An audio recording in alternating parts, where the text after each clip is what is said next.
Hello and welcome to Tracking Trends with me, Nikunj Dalmia, the show on which we will ideate, we'll discuss and we'll identify ideas which can really help you create wealth.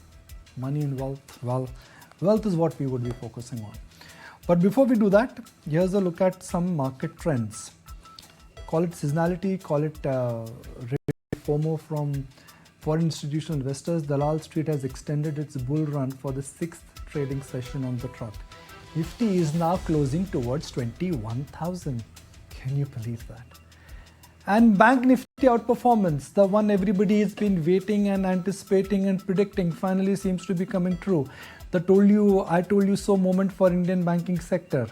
And at fresh high, there is a divergence there because of what's happening to IT, where globally things are on a back foot and metals are also underperforming. So it's all about local cues, defense, banks, really local sectors which are making all the difference. So what are we discussing? What are trends which we would be discussing threadbare? Number one, are foreign institutional investors making a comeback? Are FIIs banking on policy continuing? And will foreign institutional investors keep markets really buoyant in terms of the market setup? So let's first look at foreign institutional investors and what they are essentially doing in terms of the template. So the first big question is, are FIIs back? Second thing which we would be addressing today for you is of course what happens to the IPO market. But let's stay with the FII story. Now if one looks at the YTD flow into India, interestingly, Indian markets have not been the largest recipient of flows, much lower than Japan and only double of that of India. Even though if you compare double of that of South Korea, I beg your pardon. If you compare Japan and South Korea, two very divergent economies, one is coming out of a recession, the other one has got a lot of local concerns. China, even though the China narrative has been negative this year, the Chinese markets have done rather well for themselves in terms of the absolute flows and the positioning of the market. That I think is very, very important in terms of the setting on the table. So with foreign institutional investors making a comeback, are we in for a very different kind of a trajectory for the market per se? And with Kunal also, we would be discussing that aspect. With Kunal also, we also would be discussing, if the bull run continues, how exactly the delivery and the FI volume will increase. So Kunal, I'm just going to walk up to you and let's discuss this trend. You got your pen ready, right? This is a YTD flow. This is Japan, this is global, correct, and this is India. Now we are only 40% of what Japan has got. And we are double that of South Korea. Correct. Even though in terms of an pedestal positioning, we are right up here. If India becomes here, right, we could be looking at a large flow coming into next year. Then what happens? Well, absolutely, yes. And in fact, even if we break down this number for India in 15,000 crores, I think it's still very less quantum. And the larger chunk of this has actually happened in the last 2-3 months, where there's been some built up of money which is flowing into our markets. And as you rightly mentioned, if this number shoots up higher, then we are not just looking at a full-fledged bull market, but we are looking at that underperformance of the large cap names being covered up significantly. I think that's the much more bigger point over here. So let's translate that into the bank Nifty. Now foreign institutional investors, they love to own banks. Exactly. HDFC Bank, ICICI Bank, even for that matter, SBI also they are buying now. Correct. But they also own IT. So what are the chances that flows this time actually will make back into banks disproportionately, and normal flows which come into IT this time may not come in? So what you actually may see, that you may actually see more numbers like these, and suddenly the bank Nifty will be galloping. It will not be crawling. It will be galloping. And that's what exactly we've seen in Nikunj over the last 2-3 days, where we've seen bank Nifty moving up higher. When did we see participation of HDFC Bank, ICICI Bank, Kotak Bank, Axis, IndusInd Bank, all of them together in the last 3-4 months? I think that's what we were always discussing and asking about, but we've seen that happening, which clearly indicates that there's a tilt which is definitely come back from the FIIs towards these large cap private sector banking names. As compared to your first point, whether the IT stocks, I believe that maybe we are maybe a month or away for these IT stocks to start getting that kind of a favorite liking from the FII perspective. But I strongly believe that as of now, it's banks all along the way. So let's look at the YTD graph of the Bank Nifty and the Nifty IT index. So even the Nifty IT does not trade, so you cannot have a real derivative established there. It is only a sum of total of what happens to other IT stocks. So obviously the volatility is not going to be there because it is a representation of what's happening in IT, and IT is not a very volatile sector. But that's the Bank Nifty for you. It has underperformed the Nifty. Yes. Let's look at the IT index. It's been a tough year for the IT index, but despite the fact that all the bad news has come for IT is not like come crashing down. This year IT, in fact, when you look at the data, you said OMG. No, but and in fact the larger portion of percentage over there is because of the mid-cap IT names. Whatever, bottom line is the index is up. I mean, Correct. bank maybe we don't say SBI and HDFC Bank. No, index is index, right? Correct. So whether DLF drives the real estate index or whether IT is getting mid-cap IT, bottom line here is banks this year have underperformed IT. Correct. The narrative for bank is the strongest I have seen in a long time. Yes. Right? The narrative for IT is one of the weakest we've seen in a long time. Correct. But market with the Ganga ulti beh hai. Correct. If you bought the favorites banks, you've not made money. If you bought IT, you've actually, if you did not sell IT, you've made money. Correct. How ironical is that? Yeah, that's the irony of markets. Okay. Now let's look at HDFC Bank and I want to look at SBI. Why they both are sumos, one PSU, other private. If you believe, which we believe, that FIIs will make a comeback, then will it be SBI, deep value, or will it be HDFC Bank, which is everyone's favorite? I always jokingly say that for me to find a bear on to find a bear in SBI, it is not difficult. The street is right divided. But to find a bear in HDFC Bank, I'll have to go to Baikala Zoo. But there is no single bear available in HDFC Bank, at least on the street. Everybody likes it.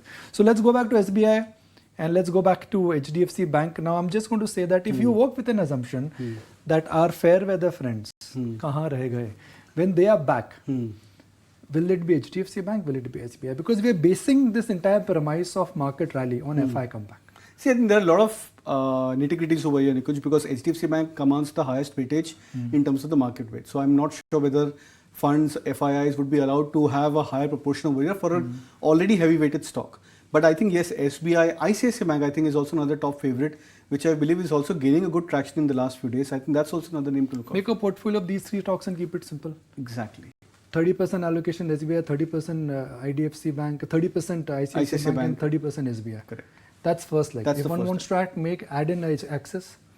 I didn't IndusInd Bank. So Axis, IndusInd Bank, Other, SBI, yes. HDFC Bank, सब में 20-20%. Correct. Okay. So let's look at ICICI Bank, done nothing. IndusInd Bank has been like a late bloomer and Axis Bank has been late bloomer. So technically, Kunal, correct me if I'm wrong. What we are saying is that when FIs will come back, the late bloomers is where the momentum will be highest. Yes. And that could be in IndusInd Bank and Axis. Yes, and this will be more sustainable. That's the best part about it. It's not going to be volatile. It's not going to be that you're seeing 10% kind of a gain and then the next day everything falls down. It's going to be very slow, very steady, very gradual and hence sustainable. Okay, Kunal, thank you very much. So the other point which we are discussing on this show is IPOs. And that's really been the talk of the town, where and how the IPOs have moved. How exactly the IPO should be moving. If IPOs are looking strong, should one be really looking at IPOs right now? So let's first look at IPOs and how essentially IPOs have moved in terms of where the pecking order is. That's the second question we're asking.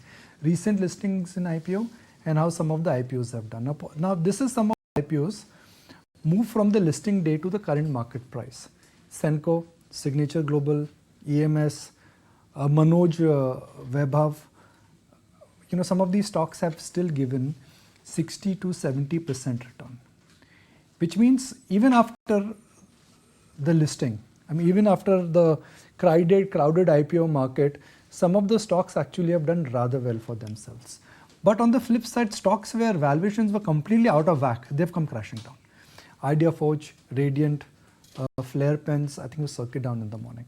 So that's the other thing what we are discussing. Now what has been my experience? Well, my experience has been that seldom IPOs, if you buy them after listing, you would be in for a very strong gain. And we've seen that over the years. This time around, rather than getting carried away with this whole IPO listing and then what happens after that, I think one should wait it out. Idea Forge, let's look at the 3-month chart of Idea Forge, and it went to about 1200 rupees. 1200 has come cracking down by 40%. Tata Technologies, grand debut, it has come cracking down. IRDA, well, it has been an outlier so far, but with that outlier, outperformance continue.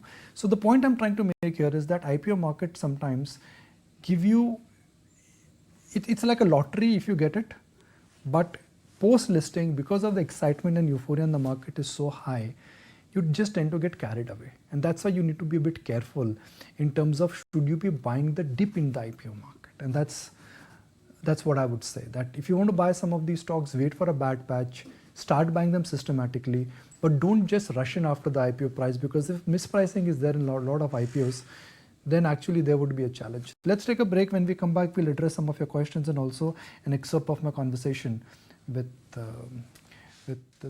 Hiren Ved, and then Sanjeev Bhasin also will join us.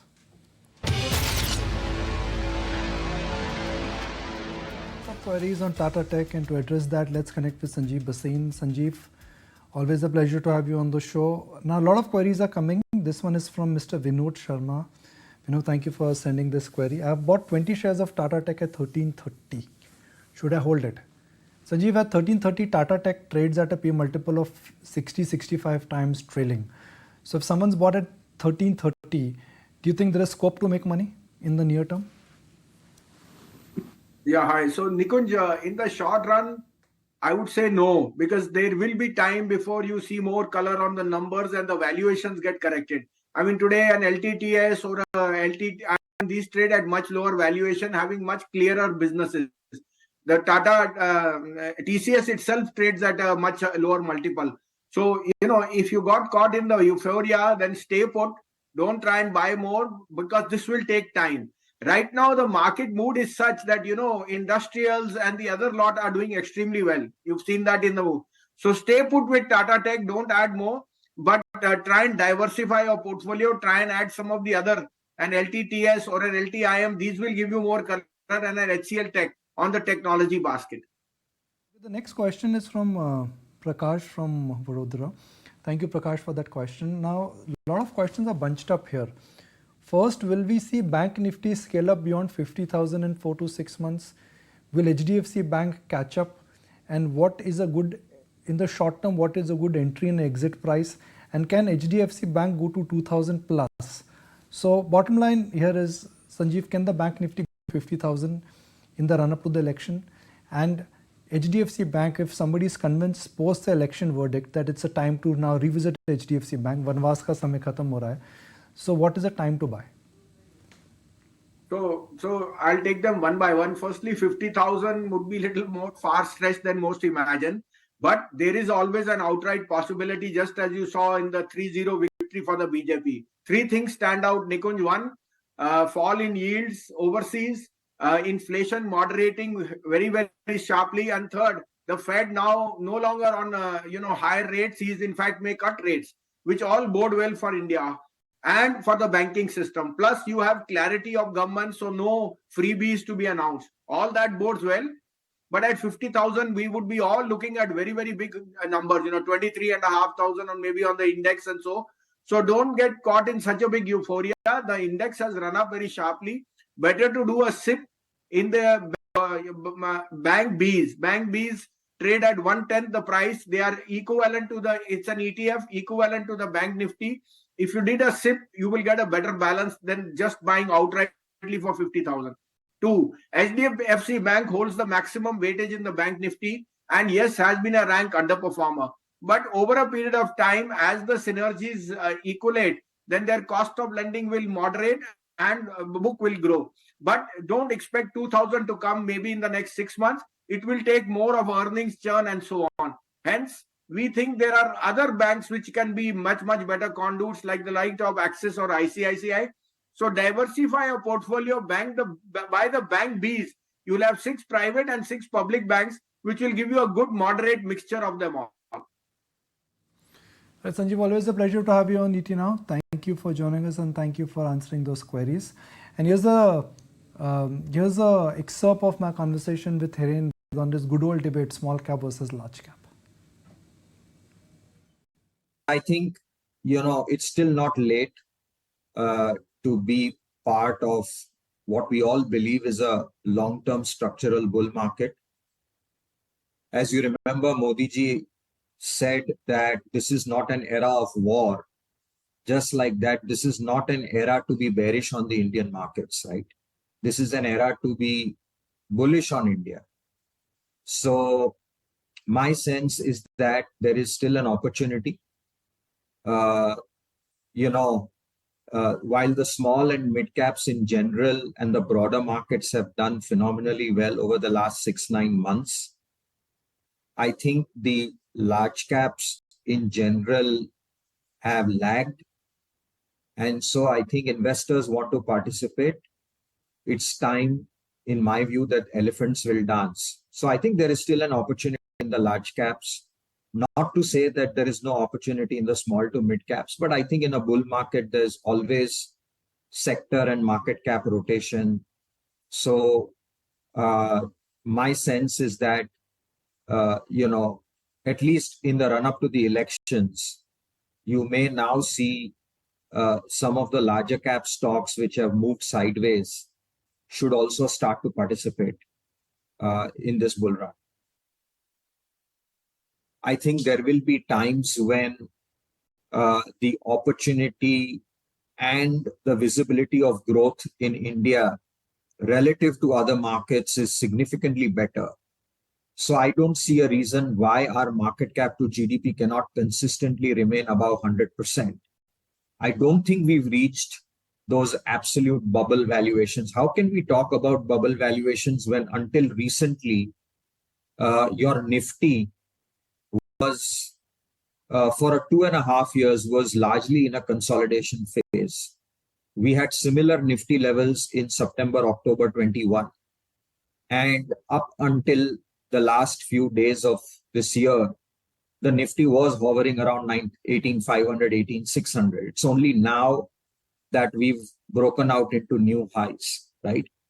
And at 18 times, 17.5, 18 times 1 year forward, I don't think we are excessively valued as a market. There can always be pockets of overvaluation, but I think overall as a market, I don't think we are overvalued.